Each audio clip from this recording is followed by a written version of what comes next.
To link Discord on your card website for instant access, use a simple button or text link that directs visitors to your Discord server invite. This makes it easy for users to join your community directly from your website. Start by opening your card dashboard and selecting the website where you want to add the Discord link. Click Edit Site to enter the builder where all design and content elements are managed. Once inside the editor, click the Add Element button. From the available options, choose Button. This is the most effective way to create a clear and visible call to action for joining your Discord server. After adding the button, open its settings.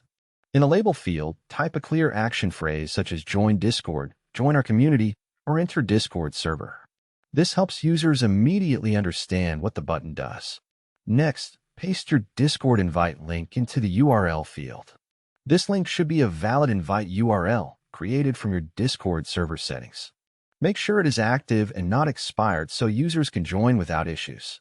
It is recommended to set the link to open in a new tab. This allows visitors to join your Discord server without leaving your card website completely, keeping your landing page accessible in the background. You can also customize the button's appearance.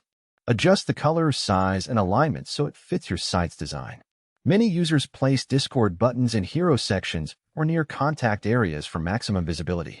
If you prefer a simpler layout, you can also use a text element instead of a button.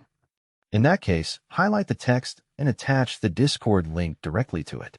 Before publishing, test the button to make sure it redirects correctly to your Discord invite page.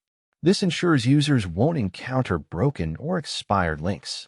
Once everything is set, click Publish to make your changes live on your website. And that's how you link Discord on your card website. Add a button, paste your invite link, style it, and publish your site for instant community access.